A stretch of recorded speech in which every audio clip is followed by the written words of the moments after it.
tongue-tied and twisted, just an earthbound misfit, I. Sounds about right for me. I talk a lot, always have, when I feel comfortable and in good company. But I'm also very much a misfit. Interesting that I, who am really an introverted guy, even from childhood, would feel called into the ministry. I always liked the theory that Moses had a speech impediment.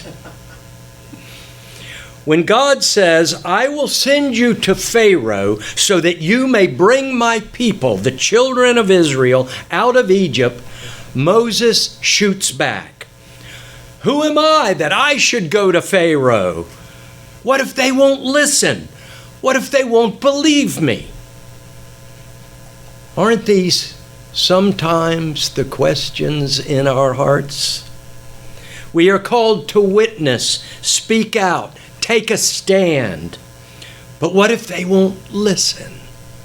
Or worse, who are we?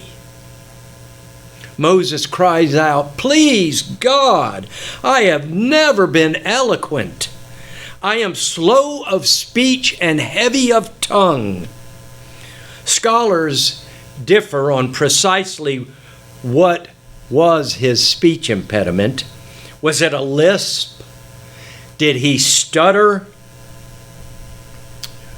But I can relate to one thing. He was tongue-tied and twisted, just an earthbound misfit. Pink Floyd sings, running over the same old ground, what have we found? The same old fears. In the book of Exodus, which is named, of course, for the Hebrew flight from slavery in Egypt, we learn the story of Moses and the Hebrews.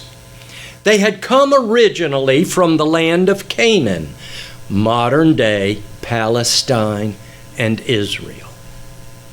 A man called Joseph was sold into slavery in Egypt by his jealous older brothers, who threw him in a pit and stole his rainbow-colored robe. But once in Egypt, Joseph gained a foothold after he became friends with the Pharaoh by interpreting a dream for him. He made a fortune, forgave his brothers, and brought his whole extended family, 70 in all, in-laws, cousins, father Jacob, another big name in the Jewish history books. He brought them all to Egypt. There they lived for 100+ years, and they thrived. The Bible tells us they were fruitful and they swarmed. The land was filled with them, like Asian Indians here. Nimesh Patel, an Indian American, tells us how. But as we know, times change and history marches on.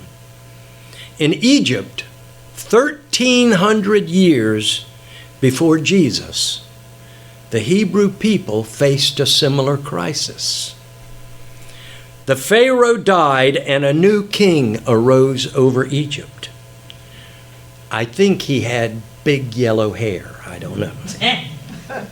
He preached hatred and divisiveness. He told his people, the sons of Israel are more and mightier than we. Too many. We must deal with them. He warned his citizens, they will rise up, join our enemies, and fight against us. They are terrorists. But unlike today, The king did not want the Hebrews to be deported. He wanted them enslaved. They built concentration camps. Hitler wasn't the first, you see. Egypt made their lives bitter with hard labor, crop work, brick masonry, construction. Does this ring a bell? But the more they afflicted them, our story goes, the more they multiplied and spread. And that's when the genocide began. This new king commanded the Hebrew midwives, when you assist in birth and see the child is male, you shall put him to death. Messing with women's rights and birth control. The Hebrew nurses would not comply with Yellow Hair's demand. They made up stories and lied to the king, and other families took in the midwives and protected them. Because it says they feared God. And the word there, fear, is misleading. It is often translated as awe. According to Jewish experts, it means respect or reverence, sometimes trembling. The miracle of birth up close renders us speechless, says one commentary. And the reality of death as we experience loss is enough to shake our confidence. We learn how little we really know and understand. And the experience fills us with fear and trembling. It fills us with yira, with awe.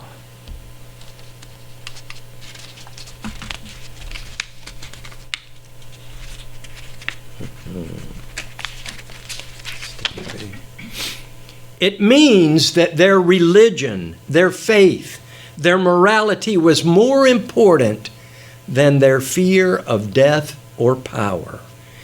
It means those midwives understood their duty and their calling. And that's how Moses came along. An amazing story. A couple from that big clan of Joseph's lineage gave birth to a beautiful baby boy. Because aren't they all? And she hid him for as long as she could from the authorities. She hid him from ICE. But after 3 months, when she could hide him no longer, she got him a wicker basket, covered it over with tar and pitch. Then she put the child into it and set it among the reeds by the bank of the Nile. And the baby boy's sister stood at a distance to see what would happen to him.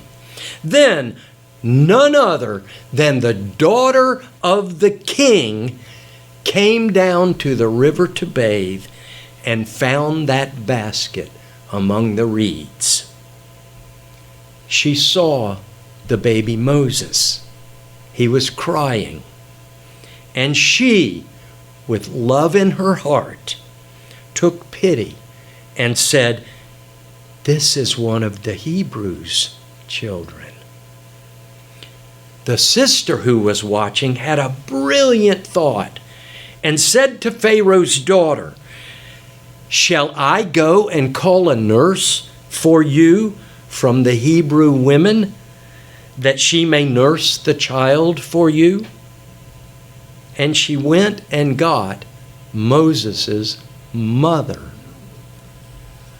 And Pharaoh's daughter said, "Take the child away and nurse him for me, and I will pay you child care wages." She was paid to raise her own child. Medicare Advantage. He was adopted by the Pharaoh's daughter, raised in luxury and educated. But Moses was a misfit. Moses had a temper.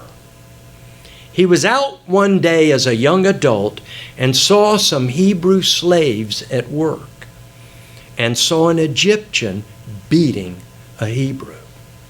He looked around, he saw no one, and killed the man. No more turning away from the weak and the weary. No more turning away from the coldness inside. Sometimes I want to explode at the injustice of it all.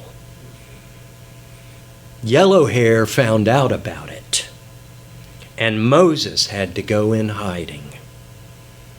He became a shepherd. We are told one day that, quote, the angel of the Lord appeared to him in a blazing fire from a bush, and the bush was not consumed. Moses sees this bush and says, I got to turn aside and see this marvelous sight. Why the bush is not burned up?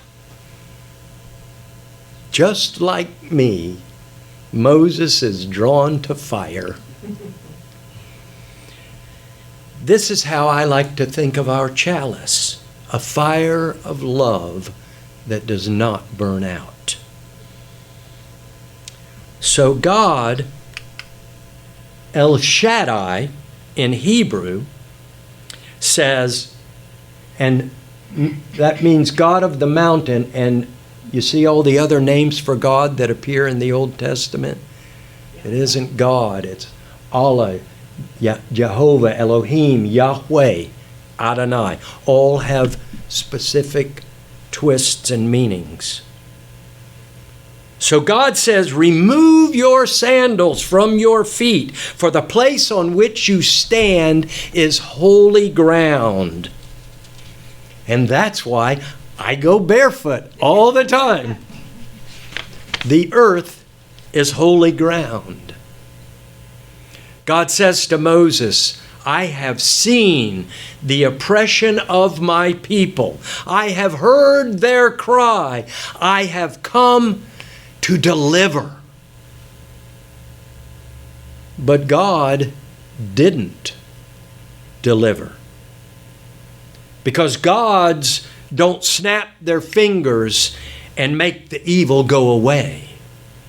They give us dreams and hopes. They call on us to do their dirty work.